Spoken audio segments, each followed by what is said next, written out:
को रखा गया है। हम आपकी सारी दुविधाओं को अब क्लियर करते हैं।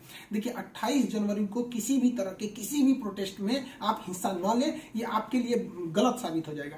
हम आपकी सारी समस्याओं को एक एक करके सिलसिलेवार तरीके से बताते हैं। देखिए अभी एक वीडियो आया, बिहार के पूर्व उप मुख्यमंत्री जो सुशील मोदी जी थे, उन्होंने कहा कि वो रेलवे मंत्री से बात किए, वो स्टूडेंट के मांग पे सहमत है और आरआरबी रेल मंत्री भी इस बात से सहमत है कि वो 20 गुना रिजल्ट देंगे, अर्थात ओरिजिनल जो नंबर रिपीट नहीं करेंगे, यूनिक नंबर जो दिए जाएंगे, अर्थात 3.5 लाख और लड़कों को जोड़ा जाएगा। एनटीपीसी वालों की समस्या खत्म, ग्रुप डी वालों की जो समस्या थी उनके लिए सीबीटी 2 को जो अचानक जोड़ा गया था उस पर भी वो सहमत हो गए, इसे भी हटा देंगे वहां पर। इस पर प्रधानमंत्री का भी इंटरफेरेंस था जिस वजह से ये आसानी से हुआ। अब बातों को समझिए, इसमें गलती रेल मंत्री या प्रधानमंत्री की ओर से नहीं थी, इसमें गलती आरआरबी की ओर से थी। आरआरबी को स्टूडेंट की समस्याओं से मतलब नहीं था और आरआरबी भी कुछ चीजों से जूझ रही थी। उसको इतने बड़े एग्जाम को कंडक्ट कराने के लिए कोई कंपनी जल्दी नहीं मिल रही थी। लेकिन कुछ लोगों का कहना है कि ये राज्यों में हो रहे चुनाव के मद्देनजर ऐसा डिसीजन लिया है, ये गलत है। देखिए ये किसी टीचर या स्टूडेंट का स्टेटमेंट नहीं है, ये पॉलिटिकल मोटिवेटेड स्टेटमेंट है।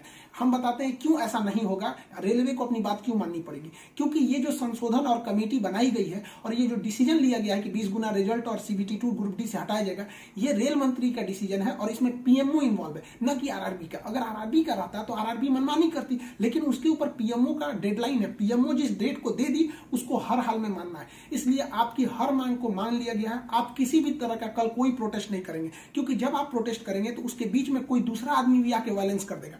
आरा में जो ट्रेन जला दी गई या फिर गया में ट्रेन जला गई, क्या विद्यार्थी कह सकता है कि उसके आड़ में किसी दूसरे ने नहीं किया हो? करेगा कोई भी, भुगतेंगे स्टूडेंट। आपके लिए हम खड़े हैं बाबू, आपकी हर मांगों को हम शुरू से ही उठाते आए हैं। लेकिन जब हम वहां जाते हैं मंत्रालय में बात करने के लिए या बोर्ड ऑफिस में बात करने के लिए, तो वहां हम क्या जवाब देंगे किसी हिंसा का? वो यही पूछेंगे ना, जब बातें मान ली गई है तो आप क्यों हिंसा कर रहे हैं? तो इसलिए आप कल किसी भी तरह का, एक कह रहा है कोई भारत बंद होगा, क्यों भैया? आपकी स्टूडेंट की मांग हो गई, खत्म कहानी। अब आप पढ़ाई पे ध्यान दीजिए, ऐसे किसी भी और फेक न्यूज अफवाहों पे ध्यान नहीं दीजिए। कुछ भी जो यूट्यूब वाले हैं कुछ भी लिख देते हैं, ऐसे चीजों से आप बचिए।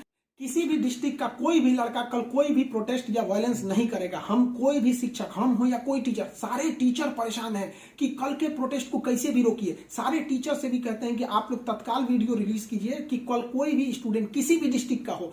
रेलवे को इंटेलिजेंस मिला है, रेलवे इंटेलिजेंस वाले हमको कह रहे हैं कि गोरखपुर के कुछ लड़के प्रोटेस्ट कर रहे हैं। गोरखपुर के लड़के क्या अलग से हैं? आप कहीं के भी हो, बिहार, नवादा, नालंदा, कहीं के भी हैं, आप कल कोई प्रोटेस्ट नहीं करेंगे। आपकी मांगों को माना जा चुका है। हम बता रहे हैं क्योंकि इसमें पीएमओ ने इस बात को माना है, न कि आरआरबी। आरआरबी अगर बोलती तो हम भी कहते हैं कि हाँ आप 100% भरोसा नहीं कर सकते। इसलिए कल कोई भी प्रोटेस्ट नहीं होना चाहिए, कोई भी बंद नहीं। आप आराम से पढ़ाई कीजिएगा। पॉलिटिकल और भी कुछ बातों का कहेंगे। देखिए, और स्टूडेंट जो कोचिंग के पास आए हैं या जो कहना है भाई, देखिए स्टूडेंट आप सबने बहुत साथ दिया, हम लोगों ने भी आपका साथ दिया, आपने भी बहुत सारे टीचर्स का आप भी साथ दिया। आप सब लोग को हाथ जोड़ के धन्यवाद कहते हैं। लेकिन सारे स्टूडेंट से कहते हैं, देखिए जो भी लड़कों पे केस हुआ है अभी उसको हम लोग लीगल तौर पे देख रहे हैं कि उन स्टूडेंट के साथ क्या होगा। और जो हम लोग के ऊपर एफआईआर हुई है उस पर खुद प्रशासन, डीएम और एसपी साहब जो भी पटना के हैं, उन्होंने खुद कहा है कि हर टीचर को वो अपनी बातों को कहने देंगे। एक्चुअली उन लोगों ने गलत न्यूज देखा है जिस आधार पर उन्होंने बताया गया। बाद में अभी कोचिंग एसोसिएशन की पूरी टीम गई थी, उन्होंने लीगल दिखाया तो उन लोगों ने भी एक्सेप्ट किया है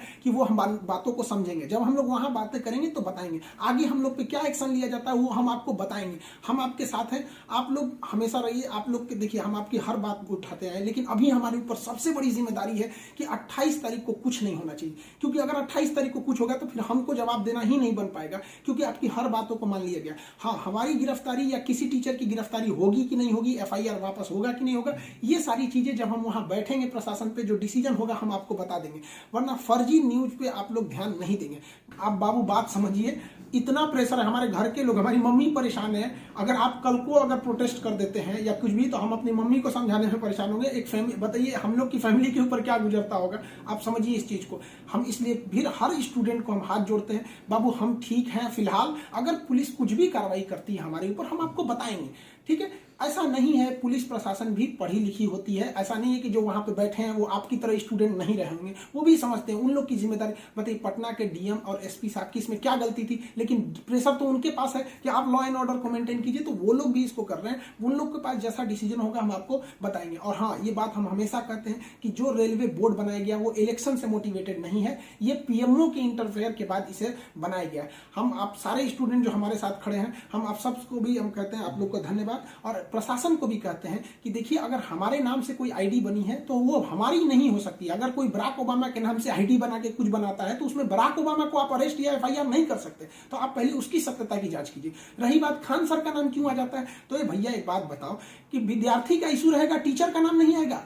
हाँ, आप पूजा करिएगा और गणेश जी का नाम नहीं होगा। कोई भी पूजा करिएगा सबसे पहले वहीं से शुरुआत होती है। तो आप कश्मीर से कन्याकुमारी तक हर स्टूडेंट से पूछिएगा, उनके इशू में हम साथ रहते तो हमारे लिए खड़े रहेंगे वहां पर। तो इसलिए इसको भी समझिए वहां पे। और स्टूडेंट से भी कहते हैं, देखिए हम आपकी बातों को ले, हम अपना सब कुछ दाव पे लगा दिए, लेकिन हमको इससे हम आखिरी सांस तक स्टूडेंट के लिए रहेंगे। हम बाजी लगा देंगे अपनी जान की जब जब बात आएगी हिंदुस्तान की। तो कल बात हिंदुस्तान की है, हाथ जोड़ते हैं, कल कोई लड़का प्रोटेस्ट में भाग न ले प्लीज, कहते हैं। और हर टीचर से कहते हैं, आप जहां भी हैं, कश्मीर से कन्याकुमारी तक हैं, अरुणाचल प्रदेश से गुजरात तक हैं, हर टीचर अपने स्टूडेंट को समझाए कि कल किसी भी तरह का प्रोटेस्ट न हो, वरना स्टूडेंट के आड़ में कुछ उपद्रवी लोग आके तोड़फोड़ मचा देंगे और बदनाम होंगे स्टूडेंट, और हम लोग कहलाएंगे शिक्षा माफिया। जो गरीब बच्चे हैं उनको हम लोग आज भी फ्री में पढ़ाते हैं, विकलांग बच्चों से हम लोग फीस नहीं लिए हैं, लेकिन फिर भी हम लोग को माफिया कहा जाता है। और कल को अगर कोई प्रोटेस्ट में कुछ हो गया तो हम लोग को तालिबानी कहने लगेगा सब। तो बताइए क्या ये अच्छा लगेगा? सारे स्टूडेंट को कहते हैं, आप सब लोग हम आपके साथ खड़े हैं, आप भी हम लोग के साथ खड़े हैं। सारे टीचर्स स्टूडेंट को मना करें, कल किसी भी हाल में 28 जनवरी 20 बार कहते हैं, 28 जनवरी कोई भी प्रोटेस्ट, कोई भी हिंसा बर्दाश्त नहीं होगी। इस प्रोटेस्ट में हम या कोई भी टीचर साथ नहीं है आपके। 28 जनवरी का प्रोटेस्ट किसी भी स्टूडेंट या टीचर का नहीं है। बस हम बता दिए आपको, पढ़ाई कीजिए। और आपका जो रेलवे बोर्ड बैठी है वो डिसीजन लेगी, क्योंकि इसमें पीएमओ, रेल मंत्री और प्रधानमंत्री भी इन्वॉल्व है। जो गलतियां हुई थी आरआरबी से हुई थी, आरआरबी को इसमें साइड कर दिया गया। हम उम्मीद करते हैं कि हमेशा हम आपके लिए खड़े रहें। कल आप हमारे लिए भी खड़े हो जाइए। 28 तारीख को शांति बनाए रखिए।